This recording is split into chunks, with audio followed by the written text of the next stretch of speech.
வணக்கம். இது நியூஸ் ஃபர்ஸ்டின் மதிய நேர பிரதான செய்தி. உங்களோடு இணைந்து கொள்ளும் நான் டில்ஷாட் தேவதாசன். முதலில் தலைப்புச் செய்திகள். உதவி தேர்தல்கள் ஆணையாளரின் பணிகளுக்கு இடையூறு விளைவித்தமை தொடர்பில் நீதிமன்றத்தில் அறிக்கை சமர்ப்பிக்க உள்ளதாக போலீசார் தெரிவிப்பு. மாலைத்தீவு போலீஸ் மா அதிபர் இலங்கைக்கு விஜயம். மொனராகலையில் வீசிய பலத்த காற்றினால் 26 வீடுகளுக்கு சேதம். வடமத்திய மாகாணத்தில் நிலவும் வறட்சி காரணமாக பிரதேசத்தில் குடிநீர் தட்டுப்பாடு. லிபியாவில் ஏற்பட்டுள்ள யுத்தம் காரணமாக அங்கிருந்த இந்திய தாதியர்களின் 3வது குழு நாடு திரும்பியுள்ளது. இனி விரிவான செய்திகள். வேட்புமனு தாக்கல் செய்ததன் பின்னர் பதுளை மாவட்டத்தில் பல இடங்களில் தேர்தல் ஊர்வலங்கள் நடத்தப்பட்டதாக தேர்தல் கண்காணிப்பாளர்கள் தெரிவித்துள்ளனர். ஊர்வலத்தில் ஈடுபட்டோர் உதவி தேர்தல்கள் ஆணையாளரை அச்சுறுத்தியுள்ளதாக கஃபே அமைப்பின் நிறைவேற்று பணிப்பாளர் கீர்த்தி தென்னகோன் குறிப்பிட்டுள்ளார். மதுரை மாவட்டத்தில் உயர்தர பரீட்சை நிலையங்களை அண்மித்த பகுதிகளில் தேர்தல் ஊர்வலங்களில் ஈடுபட்டவர்களை தடுக்க சென்ற சந்தர்ப்பத்திலேயே உதவி தேர்தல்கள் ஆணையாளர் கட்சி தலைவர்களால் அச்சுறுத்தப்பட்டுள்ளதாகவும் அவர் கூறினார். இதேவேளை வேட்புமனு தாக்கல் செய்ததன் பின்னர் பல இடங்களில் தேர்தல் ஊர்வலங்கள் நடத்தப்பட்டதாக தமக்கு அறிய கிடைத்துள்ளதாக தேர்தல்கள் கண்காணிப்பு நிலையத்தின் தேசிய ஏற்பாட்டாளர் சட்டத்தரணி ரஷாங்க ஹரிச்சந்திர தெரிவித்துள்ளார். இந்த சம்பவம் தொடர்பில் விசாரணைகள் ஆரம்பிக்கப்பட்டுள்ளதாக போலீஸ் ஊடக பேச்சாளரும் சிரேஷ்ட போலீஸ் அத்தியட்சகருமான அஜித் ரோகன் தெரிவித்தார். இதனுடன் தொடர்புடையவர்களுக்கு எதிராக சட்ட நடவடிக்கை எடுக்கப்படும் எனவும் போலீஸ் ஊடக பேச்சாளர் மேலும் தெரிவித்தார். வேட்புமனு தாக்கல் செய்ததன் பின்னர் தேர்தல் ஊர்வலங்கள் நடத்தப்பட்டமை மற்றும் உதவி தேர்தல்கள் ஆணையாளரின் கடமைகளுக்கு இடையூறு விடுக்கப்பட்டமை தொடர்பில் நீதிமன்றத்திற்கு இன்று அறிக்கை சமர்ப்பிக்க உள்ளதாக போலீசார் தெரிவிக்கின்றனர். சம்பவம் தொடர்பில் உதவி தேர்தல்கள் ஆணையாளரால் 2 வேட்பாளர்கள் உள்ளிட்ட மேலும் 2 பெயரடங்கிய முறைப்பாடு முன்வைக்கப்பட்டுள்ளதாக பிராந்தியத்திற்கு பொறுப்பான போலீஸ் உயரதிகாரி ஒருவர் குறிப்பிட்டார். சம்பவம் தொடர்பில் ஆராய்ந்து அது தொடர்பில் மகியங்கனி நீதவான் நீதிமன்றத்தில் இன்று அறிக்கை சமர்ப்பிக்க உள்ளதாக குறித்த போலீஸ் உயரதிகாரி கூறினார். வேட்புமனு தாக்கல் செய்ததன் பின்னர் நேற்று மாலை குறித்த வேட்பாளர்கள் உள்ளிட்ட குழுவினர் தேர்தல் ஊர்வலங்களில் ஈடுபட்ட போது அதனை தடுக்க சென்ற சந்தர்ப்பத்தில் உதவி தேர்தல்கள் ஆணையாளரின் கடமைகளுக்கு இடையூறு விளைவிக்கப்பட்டமை குறிப்பிடத்தக்கது. ஊவா மாகாண சபை தேர்தலில் போட்டியிடும் வேட்பாளர்களுக்கு 11ஆம் தேதி விருப்பு இலக்கங்கள் வழங்கப்பட உள்ளதாக தேர்தல்கள் செயலகம் தெரிவித்துள்ளது. வேட்பாளர்களுக்கான விருப்பு இலக்கங்கள் தற்போது தயாரிக்கப்பட்டு வருவதாக பிரதி தேர்தல்கள் ஆணையாளர் எம் முகமது தெரிவிக்கின்றார். எதிர்வரும் செப்டம்பர் 20ஆம் தேதி நடைபெறவிருக்கின்ற ஊவா மாகாண சபை தேர்தலில் போட்டியிடுகின்ற வேட்பாளர்களுக்கான விருப்பு இலக்கங்கள் தற்போது பதுளை மற்றும் மொனராகலை மாவட்ட தெரிவத்தாட்சி அலுவலகங்களில் தயாரிக்கப்பட்ட வண்ணம் உள்ளன. இப்பணிகள் எதிர்வரும் 10ஆம் தேதி அளவில் முடிவடைந்ததன் பின்னர் தேர்தல்கள் திணைக்களத்திற்கு சமர்ப்பிக்கப்பட்டு தேர்தல்கள் ஆணையாளரினதும் தேர்தல்கள் திணைக்களத்தின் திரைத்த அலுவலர்களினதும் நேரடி பரிசீலனைக்கு உட்படுத்தப்பட்டதன் பின்னர் மீண்டும் அவை தெரிவத்தாட்சி அலுவலர்களுக்கு வழங்கப்பட்டு அவர்களூடாக எதிர்வரும் 11ஆம் தேதி குறித்த வேட்பாளர்களுக்கு வழங்கப்பட உள்ளன.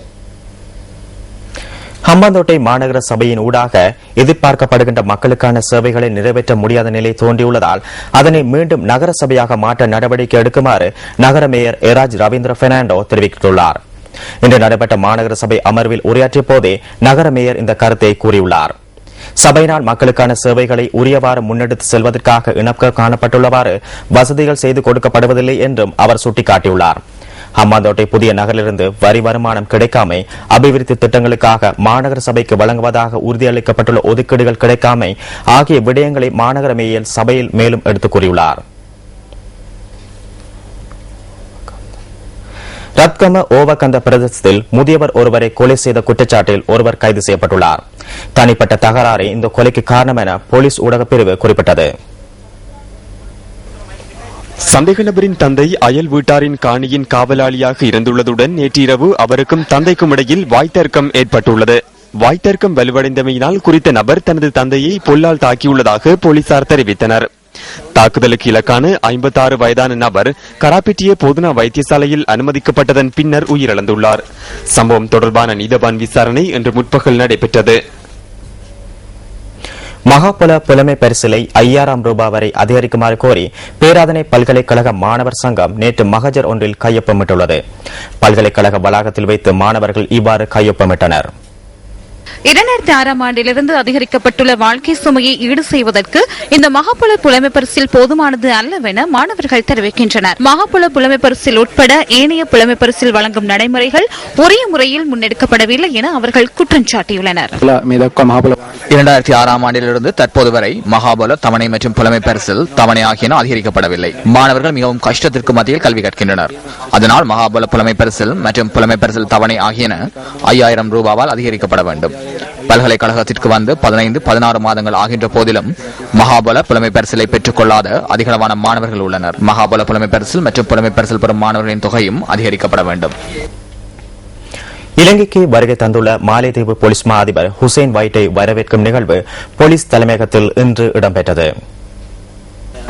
சட்டம் மற்றும் ஒழுங்கு அமைச்சின் செயலாளர் நந்த மல்லவாராச்சி மற்றும் போலீஸ் மா அதிபர் NK இளங்குகோன் ஆகியோரின் வேண்டுகோளுக்கு அமைய மாலைதீவு போலீஸ் மா அதிபர் நேற்று நாட்டை வந்தடைந்தார். அவரை வரவேற்கும் வகையில் போலீஸ் திணைக்களத்தில் இன்று விசேட நிகழ்வு ஒன்று நடைபெற்றது.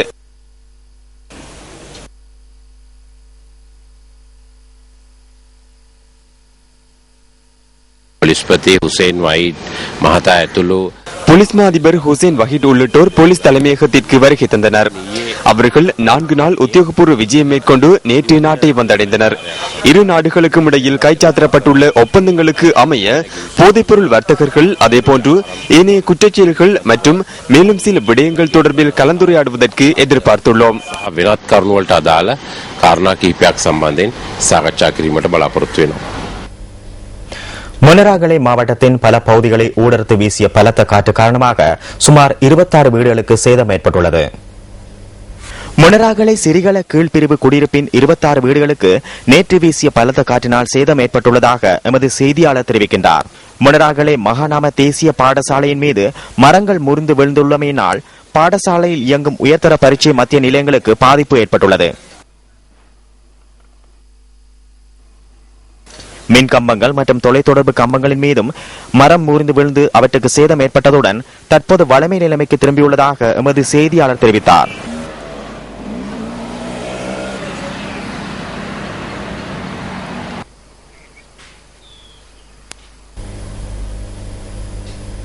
நுவரெலியா மாவட்டத்தில் சீரற்ற வானிலையால் பாதிக்கப்பட்ட வீடுகளின் உரிமையாளர்களுக்கு இழப்பீடு வழங்குவதற்காக 20 மில்லியன் ரூபாய் நிதி ஒதுக்கப்பட்டுள்ளது.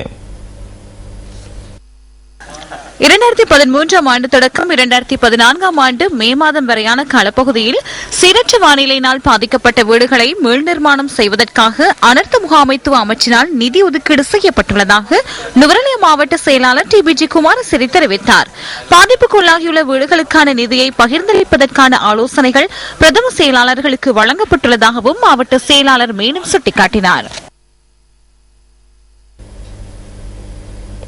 வடமத்திய மாகாணத்தின் சில மாவட்டத்தில் ஏற்பட்டுள்ள வறட்சி காரணமாக பிரதேச மக்கள் அசௌகரியங்களை எதிர்நோக்கியுள்ளனர்.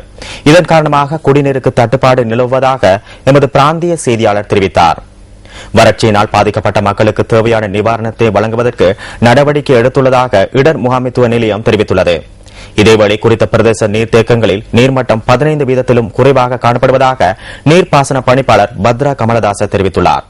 விவசாய தேவைகளுக்கான நீரை வழங்குவதற்கு மாற்று வழிகளை பயன்படுத்துவதற்கு நடவடிக்கை எடுக்க உள்ளதாக அவர் மேலும் தெரிவித்தார்.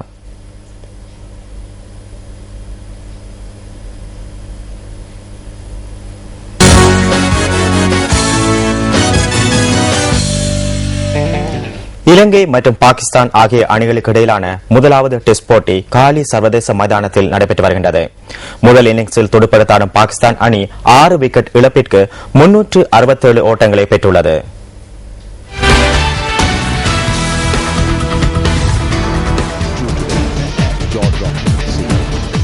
போட்டியின் 2வது நாளான இன்று பாகிஸ்தான் அணியினர் 4 விக்கெட் இழப்புக்கு 261 ஓட்டங்களுடன் தமது இன்னிங்ஸை ஆரம்பித்திருந்தனர். யூனிஸ் கான் மற்றும் அசாத் ஷஃபிக் ஜோடியினர் இன்று களமிறங்கினர். 75 ஓட்டங்களை பெற்றிருந்த வேளையில் ரங்கனஹேரத்தின் பந்துவீச்சில் அசாத் ஷஃபிக் ஆட்டமிழந்தார். பந்துவீச்சில் ரங்கனஹேரத் 3 விக்கெட்டுகளை வீழ்த்தியுள்ளார்.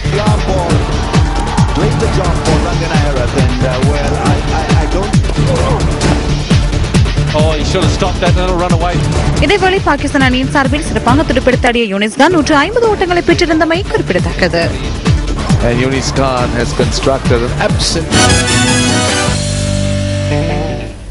இங்கிலாந்து அணியுடனான இறுதிப் போட்டியில் சிறந்த சிந்தனை மற்றும் ஒருமைப்பாட்டை அணியினர் கொண்டிருந்ததாக இந்திய அணித் தலைவர் மகேந்திர சிங் தோனி தெரிவித்துள்ளார். போட்டியின் பின்னரான ஊடகவியலாளர் சந்திப்பின் போதே அவர் இவ்வாறு தெரிவித்துள்ளார். I don't drink. பொதுவாக நான் மதுபானங்களை பாவிப்பதில்லை. மதுபானத்தை பாவிக்காததால் இவ்வாறான போதையில் இருக்க வேண்டிய அவசியமும் இல்லை. நாம் நடைமுறை வாழ்க்கையில் இந்த விடயத்திற்கு முக்கியத்துவம் கொடுக்க வேண்டும். போட்டியின் போது என்ன நடந்ததோ அதைத்தான் நான் இறுதிப் போட்டியில் எதிர்பார்த்தேன். அதனை நீங்கள் அறிவீர்கள் என நினைக்கின்றேன். இறுதிப் போட்டியை பொறுத்தவரை நாங்கள் போட்டியில் மாத்திரம் கவனம் செலுத்தினோம். அது சிறந்த ஒன்றை கற்று அதை சிறந்த முறையில் நடைமுறைப்படுத்த வேண்டியது அவசியம். ஏனெனில் கிரிக்கெட்டை குழப்புவதற்கு பல விடயங்கள் தயாராக உள்ளன. நாங்கள் வீட்டில் இருக்கும் போதும் வெளி சமூகத்தில் இந்த நிலையை உணரலாம். சிந்தனையை சிதறவிடாமல் முக்கியமாக போட்டிகள் ஆரம்பிக்கும் வழிகளில் கவனத்தை திருப்பாமல் இருப்பது அவசியம். One thing, especially once the game starts. கடந்த காலங்களில் உடல்நலக் குறைவால் பாதிக்கப்பட்டு வந்த ஆன்டி மரே தீர்மானம் மிக்க டென்னிஸ் போட்டியில் வெற்றி பெற்றுள்ளார்.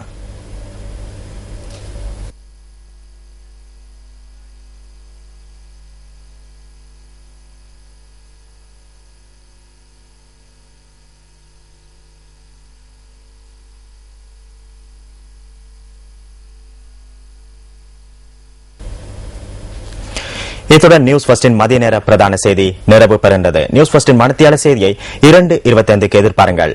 வணக்கம்.